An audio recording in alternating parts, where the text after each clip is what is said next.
Warren Buffett is recognized as the greatest investor of all time.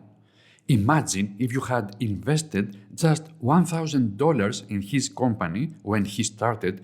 Today, that investment would be worth over $30 million.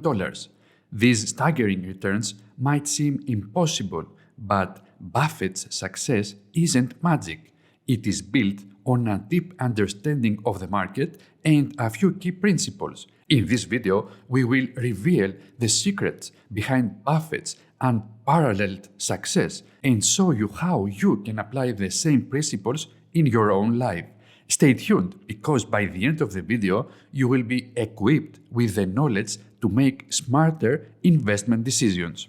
We look for three things when we hire people. We look for intelligence, we look for initiative or energy, and we look for integrity. And if they don't have the latter, the first two will kill you. Because if you're going to get somebody without integrity, you want them lazy and dumb. I mean, you don't want them smart and energetic. So investors behave in very human ways, which is they get very excited during bull markets, and they look in the rearview mirror and they say, I made money last year, I'm going to make more money this year, so this time I'll borrow, or the neighbor says, I wasn't in last year when that neighbor was dumber than I made a lot of money, so I'm going to go in this year. So they're always looking in the rearview mirror. And when they look in the rearview mirror and they see a lot of money having been made in the last few years, they plow in and they just push and push and push on prices. And when they look in the rearview mirror and they see no money having been made, they just say, this is a lousy place to be. So they don't care what's going on in the underlying business. And it's astounding, but that makes for a huge opportunity. I've been taught by Ben Graham to buy things on a quantitative basis. Look around for things that are cheap. And that I was taught that, we'll say in 1949 or 50. It made a big impression on me. So I went around looking for what I call used cigar butts of stocks. And the cigar butt approach to buying stocks is that you walk down the street and you're looking around for cigar butts, and you find this on the street, this terrible looking, soggy, ugly looking cigar, one puff left in it. But you pick it up and you get your one puff. Disgusting, you throw it away, but it's free. I mean, it's cheap. And then you look around for another soggy, one puff cigarette. Well, that's what I did for years. It's a mistake. Although you can make money doing it, but you can't make it with big money. It's so much easier just to buy wonderful businesses. So now I would rather buy a wonderful business at a fair price than a fair business at a wonderful price. But in those days, I was buying cheap stocks. I have an old-fashioned belief that I should expect to make money in things that I understand. And when I say understand, I don't mean understand, what the product does or anything like that. I mean understand what the economics of the business are likely to look like 10 years from now or 20 years from now. I know in general what the economics of, say, Wrigley chewing gum will look like 10 years from now. The internet isn't going to change the way people chew gum. It isn't going to change which gum they chew. If you own the chewing gum market in a big way, and you've got Double Mint and Spearmint and Juicy Fruit, those brands will be there 10 years from now. So I can't pinpoint exactly what the numbers are going to look like on Wrigley, but I'm not going to be way off if I try to look forward on something like that. That evaluating that company is within what I call my circle of competence. I understand what they do, I understand the economics of it, I understand the competitive aspects of the business. But the biggest mistakes we've made by far, biggest mistakes I've made by far are mistakes of omission and not commission. I mean, it's the things I knew enough to do, they were within my circle of competence, and I was sucking my thumb. And that is really, those are the ones that hurt. They don't show up anyplace. I probably cost Berkshire at least $5 billion, for example, by sucking my thumb 20 years ago or close to it when Fannie Mae was having some troubles, and we could have bought the whole company for practically nothing. And I don't worry about that if it's Microsoft, because I don't know it. Because Microsoft isn't in my circle of competence. And so I don't have any reason to think I'm entitled to make money out of Microsoft or out of cocoa beans or whatever. But I did know enough to understand Fannie Mae, and I blew it.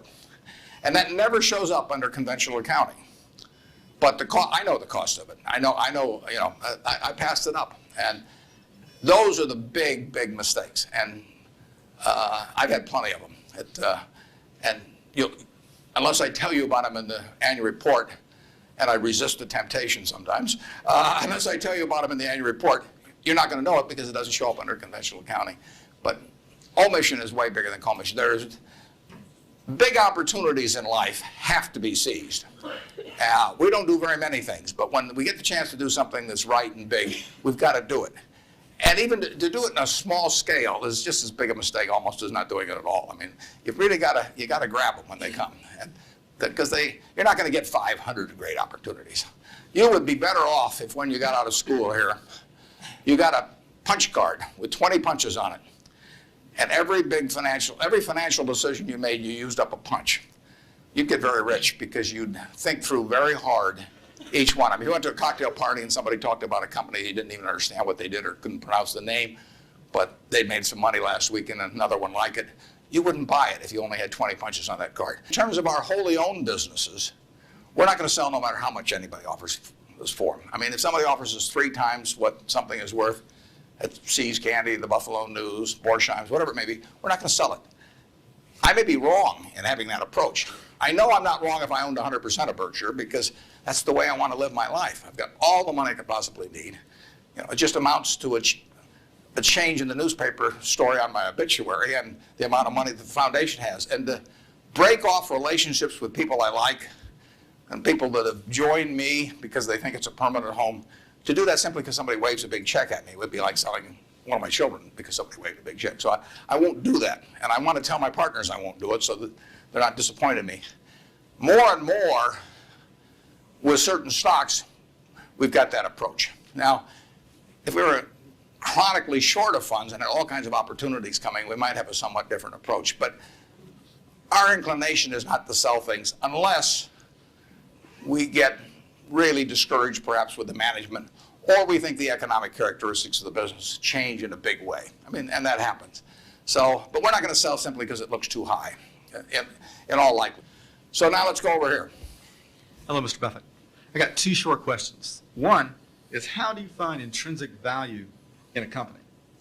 Well, intrinsic value is the number that if you were all-knowing about the future and could predict all the cash that a business would give you between now and Judgment Day, discounted at the proper discount rate, that number is what the intrinsic value of a business is. In other words, the only reason for making an investment and laying out money now is to get more money later on, right? That's what investing is all about.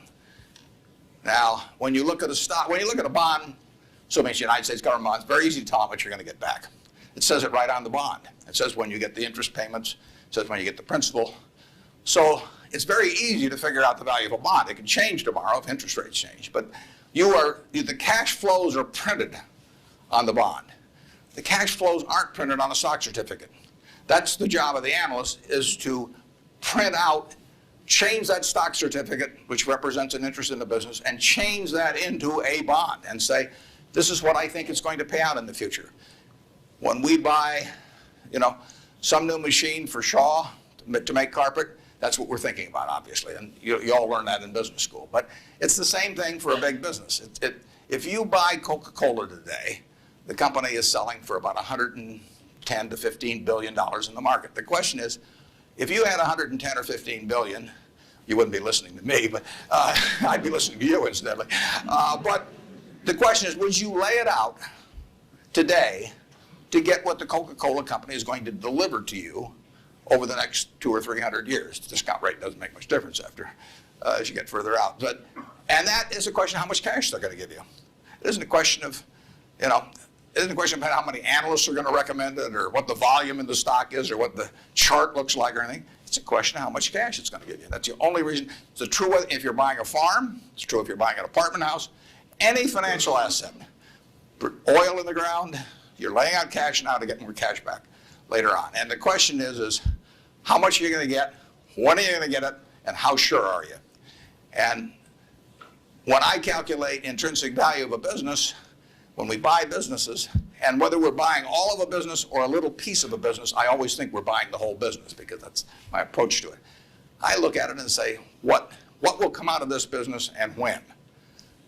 And What you really like, of course, is them to be able to use the money they earn and earn higher returns on it as you go along. I mean, Berkshire has never distributed anything to its shareholders, but its ability to distribute goes up as the value of the businesses we own increases.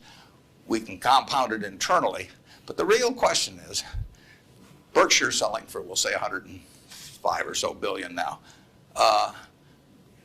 What can we distribute from that 100? If you're going to buy the whole company for 105 billion now, can we distribute enough cash to you soon enough to make it sensible at present interest rates to lay out that cash now? And that's what it gets down to. And if you can't answer that question, you can't buy the stock.